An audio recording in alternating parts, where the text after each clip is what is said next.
This is INC TV, Iglesia ni Cristo Television, propagating the true message of salvation. Ang susunod na programa ay rated PG. Ito ay nangangailangan ng patnubay at gabay ng magulang para sa mga batang manonood. Ang Bataan ay nakilala sa buong mundo dahil sa makasaysayang Death March noong World War II. Libu-libong sundalong Pilipino at Amerikano na bihag ng mga Hapon ang sapilitang pinagmarcha habang pinahihirapan. Kung may naganap na Death March o marcha patungo sa hukay sa Bataan, mayroon naman ditong paglalakbay patungo sa buhay, ang tunay na buhay. Makakasama ninyo ako para sundan ang ruta ng Death March. Samahan niyo naman po ako para alamin ang ginawang paglalakbay sa Bataan ng mga ministro at mga kapatid na nagpalaganap ng Iglesia ni Cristo. Yan po ay sa aming pagbabalik.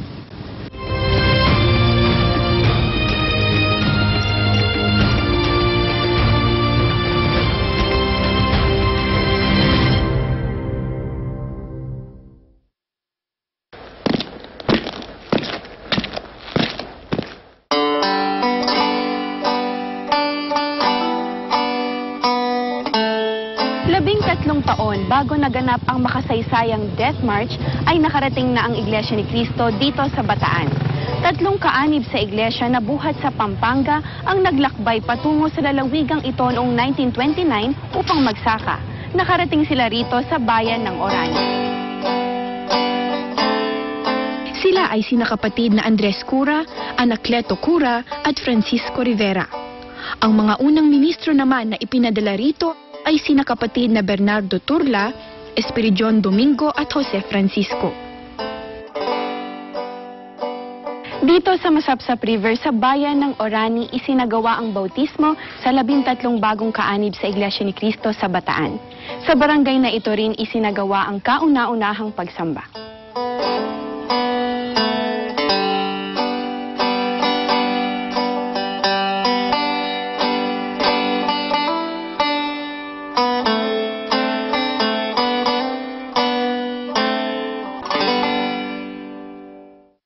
Anak po ako ng Felipe Ramos na unang mga kaanib dito sa Tapulaw, Orani, Bataan.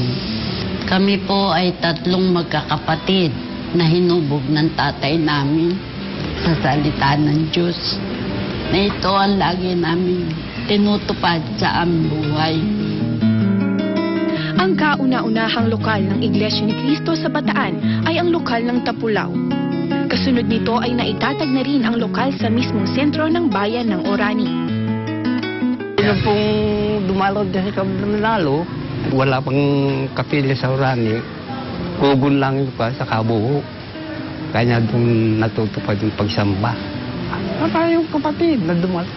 Sa katotohanan po, nung dumating siya sa Manalo dyan, kurmato lang yung sasakyan, hindi na lang kalabaw eh. Wala akong sasakyan noon eh.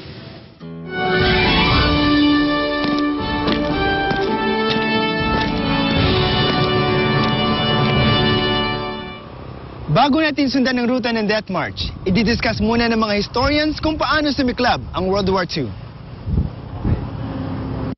Ang World War II po ay talagang logical continuation of the First World War kasi the First World War was not conclusively ended. It ended simply because the Germans who were defeated decided to agree to the demands of the Allied commanders to stop the war. Kaya nga yung kanilang pagtigil ng putukan ay tinawag armistice. Na ibig sabihin, tigil putukan, walang usapan ng surrender. Kaya, noong September 1939, ay sumiklab ang ikalawang digmaang pandaigdig na umpisang salakayin at sukupin ng Japan ang Northern China. The United States embargoed yung metal shipments as well as oil shipments to the Empire of Japan. Ngayon, dahil dito nahirapan ng Empire of Japan, kaya pinagplanuhan nila na sumalakay sa mga teritoryo ng United States of America, particularly dito sa Hawaii. So for months, they prepared for a surprise attack dito sa Pearl Harbor.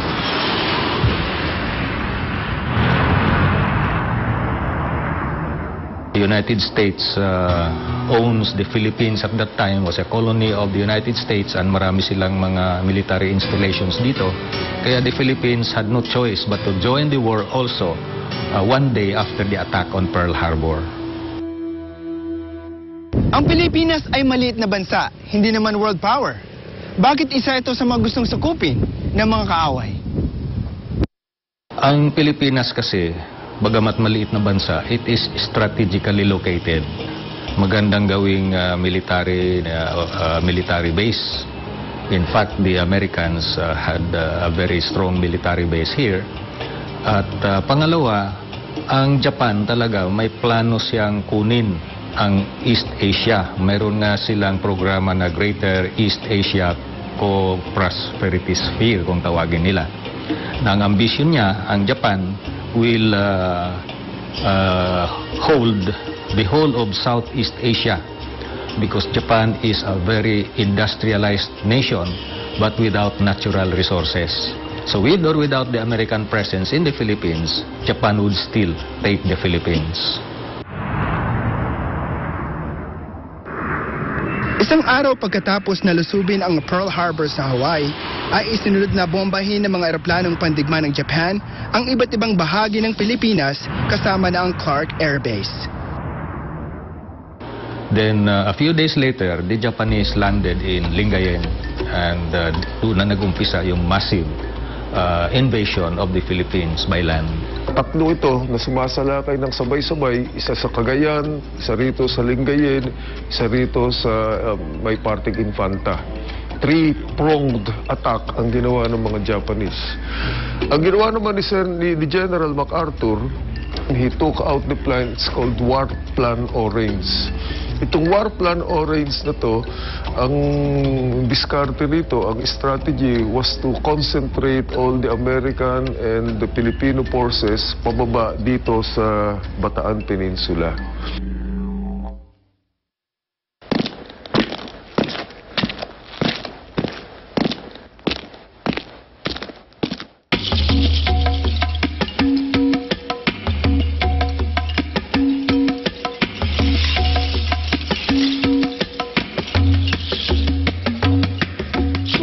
Bayan ng Orani, ipinagpatuloy ng mga ministro ang paglalakbay dala ang balita ng kaligtasan. Ang ikalawang bayan na kanilang narating ay ang bayan ng Orion. Dito ay marami rin silang nahikayat na umanib sa Iglesia ni Cristo. Nandito po ang katotohanan. Yung paglalaban po namin kahit ibigay ang buhay namin, hindi na kami aalis sa pagka-Iglesia ni Cristo. Dito po kami maliligtas. Lahat po naranasan na namin. Pero pag hiningi namin, Ama, ibibigay na siyang bibigay po sa akin.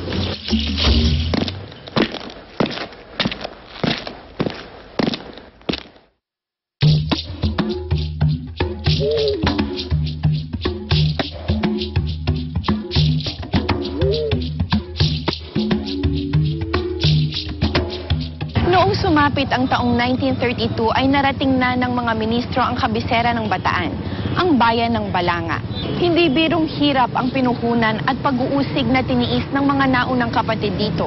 Gayunman, muling naipagtagumpay ang gawain ng Diyos na pagliligtas sa bayang ito. Ginawa nila yon sa isang prinsipyo at paninindigan na ang lahat ng yon ay para sa iglesia at para naman sa kanilang panig.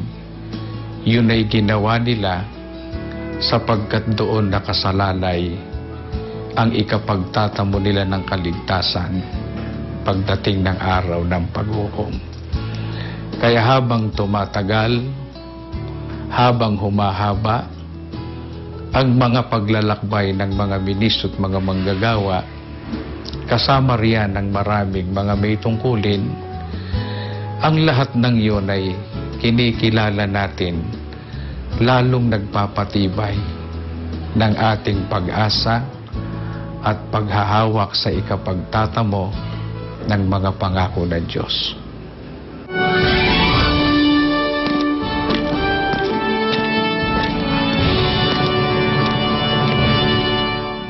Bataan. Bakit po kaya ang lalawigang ito ang napili na maging huling tanggulan ng mga sundalo tangi sa Corregidor, Cavite? Ang Bataan po ay strategically located. Ito po ay peninsula surrounded by mountains and mayroong mga maraming puno. Merong isang napakalaking bundok dito sa gitna, ang Mount Samat. At maraming mga ilog dito criss-crossing the peninsula. So kung ang sumasalakay na puwersa ay hindi kabisado ito, ay mahihirapan silang i-breach o wasakin ang mga different lines na isineset up ng mga defensive forces dito sa peninsula ng Bataan. Bagamat mayroon din tayong naipagwagi ng mga engkwentro sa Bataan, gayunman, pagkatapos ng 4 na buwan na labanan, ay tuluyan ng nagapi hanggang sa sumuko ang mga tagapagtanggol nating mga sundalo.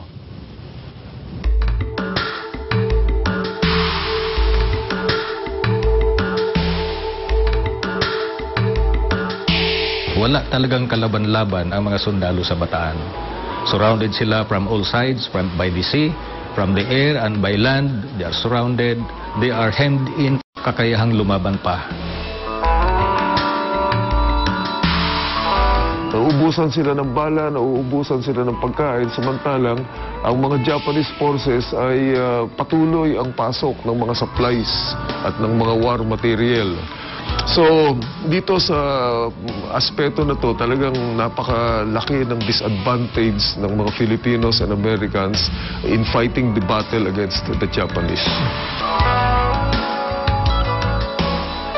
April 8, totally na nag-collapse na yung defense noong USAP forces. And doon sa mga kwento, talagang ayaw na daw lumaban ng mga sundalo. Kaya nagtatakbuhan na lang sila dahil left-right na yung bagsak noong mga cannons, yung mga bombs. Itong mga mountains na to, made up yung maraming bamboo na pag sinunog, talagang wala na sila. So, nag-stampede sila dito going south. On April 8, at midnight, nag-decide si General Edward King to surrender. Sabi niya, it's useless to fight. Ang order daw ni MacArthur, fight to the end. Pero General King was willing to be court-martialed kasi nakita niya na hindi talaga makakalaban na yung mga tao niya. Para sundan ang Sa aming pagbabalik, Pilipino at Amerikano na nag-death march, Sergeant Jose Kalugas, napasama po sa ganitong paglalakbay. Yung problema lang is paano ka mag-survive doon kasi walang pagkain. Kahit na po mahirap ang maglakbay sa mundo, hindi po namin pinababayaan yung pagsamba.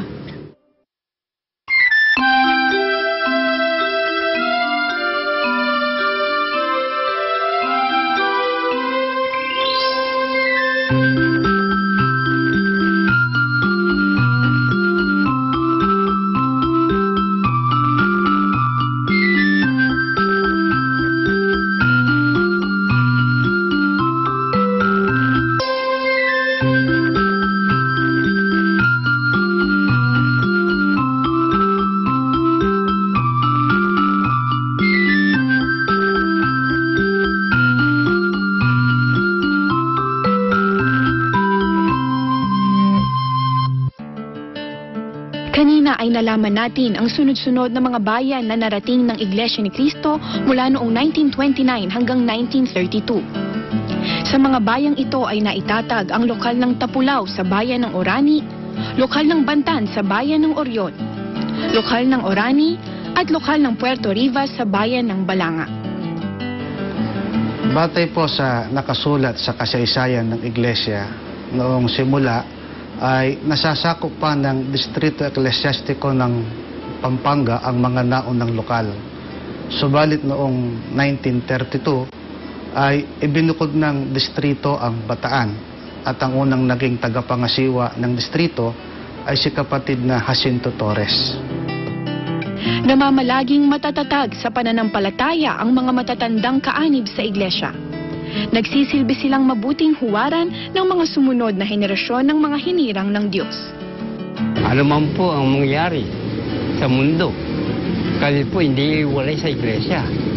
Yun po, hindi kami iwalay. So, doon lang mamatay kami, hindi kami iwalay sa iglesia. Kahit na po mahirap ang maglakbay sa mundo, hindi po namin pinababayaan yung pagsamba. Lagi po kaming nakahanda. Kaya lalo na po yung mga anak ko, lagi ko silang ginagayak sa pagsamba. Nagtitiis po kami. Makarating lang po kami sa bahay-sambahan. Higit sa lahat, gusto ko pong marating ang bayang banal na pangako ng Panginoon nating Jesucristo.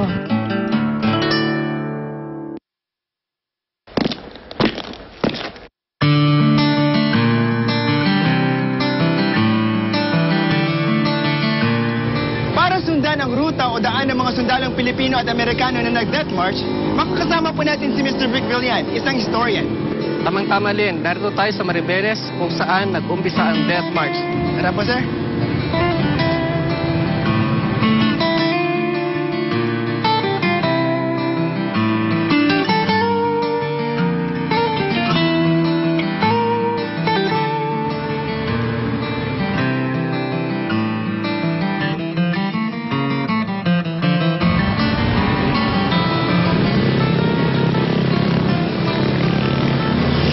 Sir Vic, nabasa ko po na mayroon pong higit na 70,000 na Amerikano at Pilipinong sundalo po na nakasama sa Death March noong nagsimula ito noong April 9, 1942.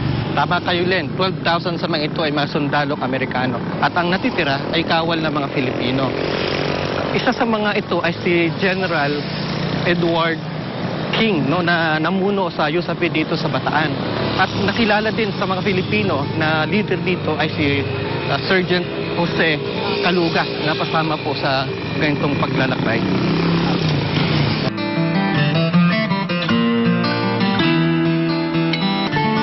Si Marcos naman, okay, he was in Bataan. Sigurado tayo doon. He was with the 21st Division, intelligence officer siya, so labas-pasok siya doon sa main line of defense. Pumapasok siya sa Japanese lines para kumuha ng information at tapos bumabalik siya. Nag-death march siya. There were people I know who saw him in the death march. Naging prisoner of war siya sa Camp O'Donnell. Aguinaldo had nothing to do with Bataan. Kasi during that whole time nasa Manila siya, nasa Cavite siya. In fact, during the Bataan campaign, pinabroadcast siya ng announcement ng mga Hapon para sumuko yung USAFE. So, nag-radio broadcast siya, o sumuko na kayo, tapos may letter pa siya na hinulog sa Bataan. So, kaya yung akala ng iba, nag-collaborate kagad si Aguinaldo. Sa pagkaalam ko po, Sir Vic, may mga nakatakas din daw po sa Death March. May ilang mga nagtangka, no? Pero dahil sa open field, sila'y nasusukol rin at binabaril ng mga Hapon.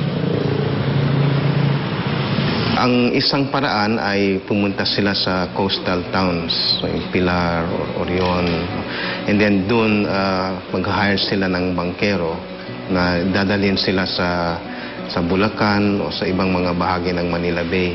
And then yung isang paraan ay pumasok sa mga gubat ng Bataan. Kasi nung panahon na yun, talagang very forested yung Bataan. Ngayon, hindi na masyado eh. Yung problema lang is paano ka mag-survive doon. Kasi walang pagkain, talagang very hostile yung environment. So maraming namatay din doon sa loob ng gubat. Kasi hindi sila makasurvive doon. Yung iba naman, kung wala siyang swerte, nahuhuli ng Hapon. And pag hinuhuli sila ng Hapon, grabe yung parusa sa kanila. Dinadala sila sa mga detachments o sa garrisons at binubugbog sila, sinasampal sila, at yung iba pinapatay.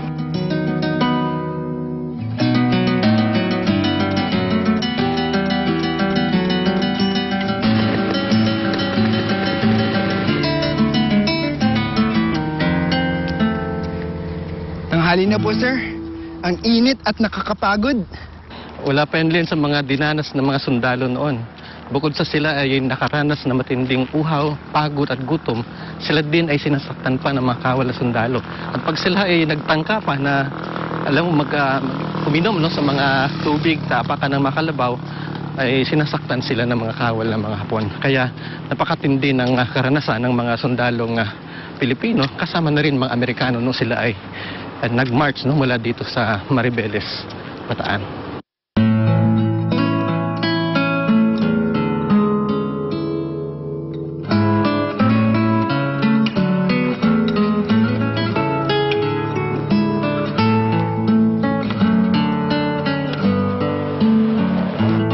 But on the other hand, yung ibang mga nagmarcha, may nakita silang mga mababait na Hapon who gave them water, who gave them food, at pati medisina. Meron akong in-interview na isa na talagang from in that area, may Japanese guard na nakita na talagang mahinang-mahina itong in-interview ko.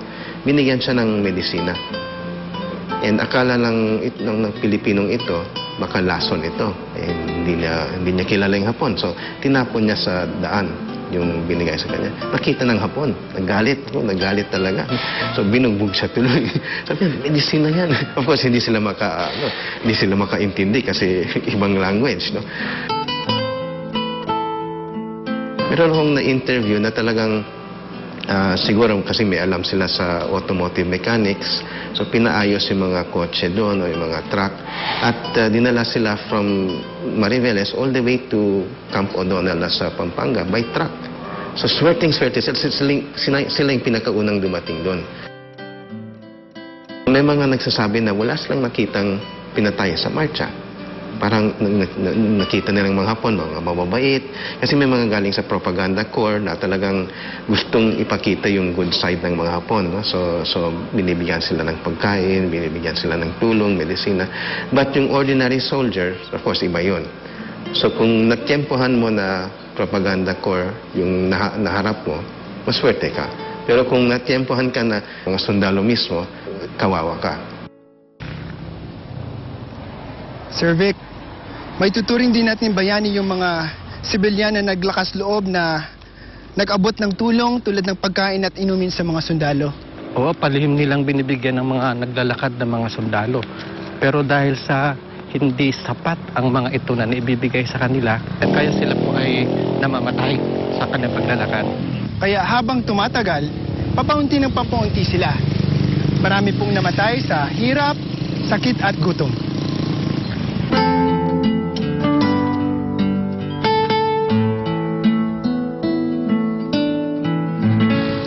Kabilang dako, habang tumatagal at lumalayo ang ginagawang paglalakbay ng mga ministro sa Iglesia ni Cristo, ay paparami ng paparami ang nahihikayat nilang sumama sa parada patungo sa kaligtasan at buhay na walang hanggan. Nung magsimula po kami sa pangangaral ng mga salita ng Diyos dito sa Bataan, marami po kaming naranasang mga hirap. Ang marami sa pinagsasambahan namin noon, mga bahay lang ng kapatid. Nagsisipaglakbay lang kami sa pamamagitan ng paglalakad. Naranasan ko po ang maglakad mula sa bayan ng Morong hanggang bayan ng Bagak. Walang masakayang biyahe, naglalakad lang po kami dyan. Awat tulong naman ng Panginoon Diyos, naligtas naman kami sa kapahamakan. At marami po kaming naakit na maging kapatid sa iglesia. Mismong ang kapatid na Felix Y. Manalo ay abangan sa nagpalaganap susunod na din ng linggo. ebanghelyo Patuloy sa nating dako. susundan ang ginawang paglalakbay at pangangaral ng mga ministro hanggang sa Iglesia ni Cristo ay lumaganap sa buong lalawigan ng Bataan. Sa ikalawang bahagi ng episode na ito, ay patuloy na ipakikita ang kagitingan at kabayanihan ng mga sundalong nag-death march. Sundalo noon sa Bataan. Nakatayo riyan.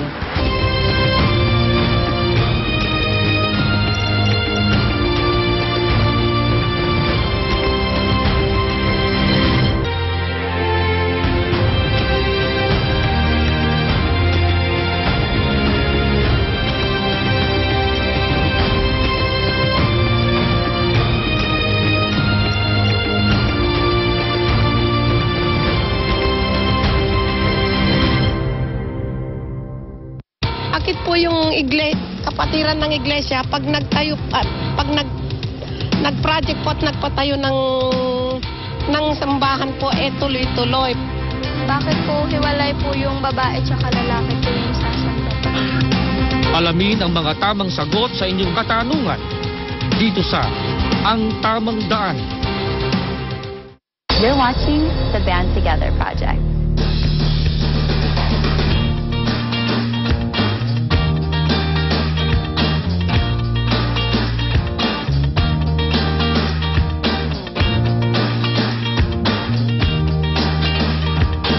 We have so much in store for you today, so sit back, let the music move you, and let it amplify your soul.